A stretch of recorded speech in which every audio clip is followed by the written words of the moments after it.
Bien-aimés dans le Seigneur, bien-aimés qui ne sont pas encore dans le Seigneur, et toute personne qui aura l'opportunité d'écouter ce partage, bonjour et soyez le bienvenu. Le thème de notre partage ce matin va être intitulé « Tout ce qui existe doit être libéré du pouvoir de Satan ». Bien-aimés, vous savez, quand on parle de tout ce qui existe, quand on parle de la création, on ne parle pas seulement de l'homme. Quand on parle de la création, on parle de tout ce qui a été créé.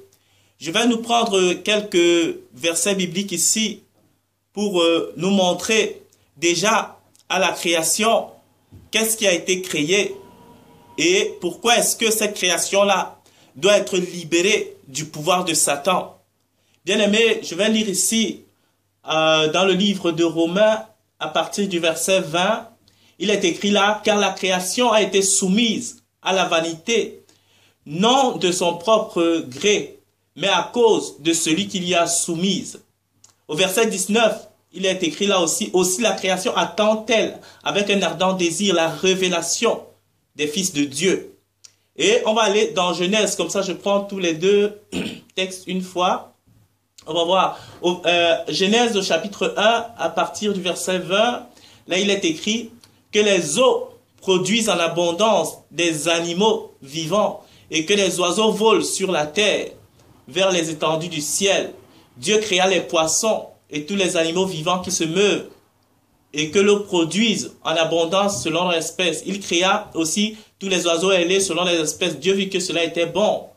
Donc voilà, après il y a la création de tout ce qui est, il y a de l'herbe, on peut dire que la terre produise de l'herbe et tout cela. Donc bien aimé dans le Seigneur, on voit que au niveau de la création, il n'y a pas seulement eu que l'homme, mais il y a eu tout ce qui a suivi, les animaux, les poissons dans la mer, il y a eu les arbres, les herbes, il y a eu l'air et tout ce qui est dans le domaine du visible, bien-aimé dans le Seigneur. Et c'est toutes ces choses que la Bible nous dit dans le livre de Romains ici, qu'ils attendent la libération, qu'ils attendent d'être délivrés du pouvoir de Satan.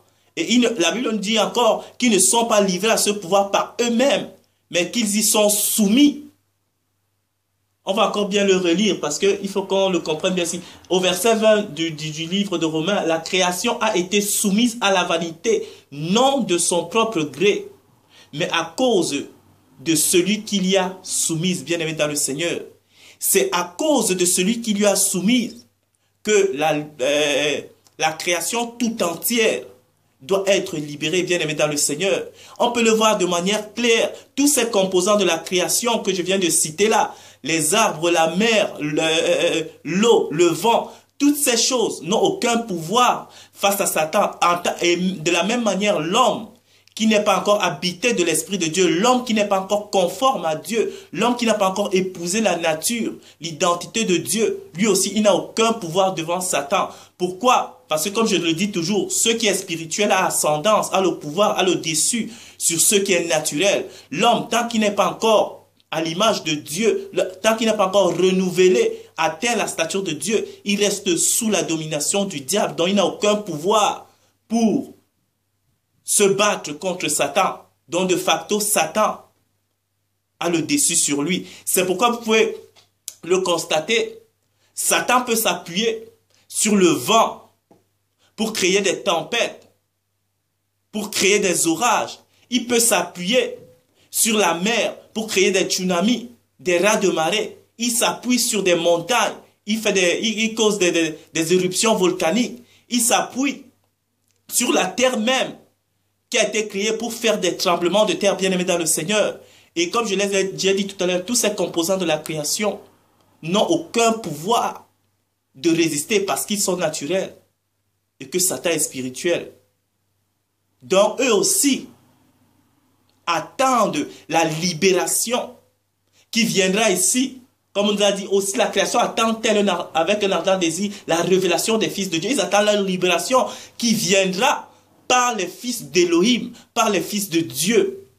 Qui sont les fils de Dieu ici qui viendront libérer cette création-là? Ce sont ceux-là en qui Dieu se sera bâti, ce sont ceux-là en qui, comme je l'ai dit tantôt, auront épousé la nature, seront devenus conformes à Dieu, parce que le but de Dieu n'a jamais été caché, c'est que l'homme devienne comme lui. l'homme devienne esprit. Parce que la Bible dit que Dieu a créé l'homme à son image. Mais comme je dis souvent, cet homme-là, ce n'est pas Adam, bien aimé dans le Seigneur. Si Adam était l'homme créé à l'image de Dieu, Adam n'aurait jamais été tenté, il n'aurait jamais succombé.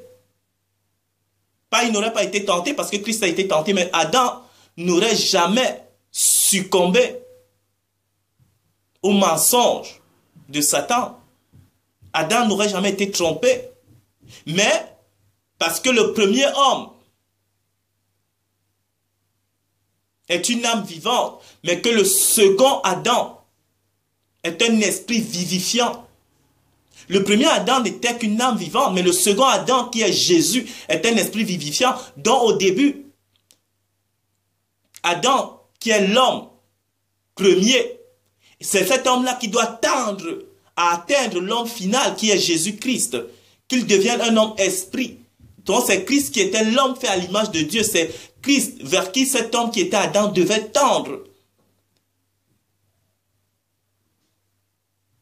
Donc, bien-aimés dans le Seigneur, qui est donc, ou qui sont donc ces fils de Dieu par lesquels la création doit être ramenée au Père, doit être libérée? Ce sont ceux-là qui se disposent de manière entière, de manière totale, à ce que le Père les utilise, qui s'abandonnent totalement, qui s'ouvrent totalement à Dieu le Père, afin qu'il puisse être le conducteur dans leur vie et qu'il ne soit que le véhicule bien-aimé dans le Seigneur. C'est ceux-là qui n'ont pas peur de mourir à eux-mêmes. C'est ceux-là qui n'ont pas peur d'abandonner leur vie terrestre, qui n'ont pas peur de mettre en péril leur vie charnelle pour le profit du grand nombre qui est la création et les hommes y compris bien-aimés dans le Seigneur. C'est ce genre d'hommes et de femmes par lequel Dieu va ramener la création à lui. Parce que qu'est-ce que Dieu voit au travers de ces hommes-là? C'est une affaire de dévotion. C'est une affaire de disposition. Qu'est-ce que Christ avait vu dans ses disciples? Ce n'était pas que les disciples étaient meilleurs que les autres qui étaient là. Mais c'est que quand Christ sortait le message, la Bible dit que quand Christ parlait à la foule, il parlait en parabole. Mais qu'est-ce qui se passait dans la vie des disciples? C'était qu'il y avait parmi la foule ceux-là qui avaient besoin d'en connaître plus, ceux-là qui se sentaient concernés par Christ, disaient, ils allaient, après le discours de Jésus, ils allaient voir Christ. Seigneur, qu'est-ce que tu voulais dire quand tu as parlé à la foule ce matin au travers des paraboles? Ceux-là, c'est eux en qui Dieu veut mettre son dépôt, parce qu'ils sont concernés par les choses du royaume.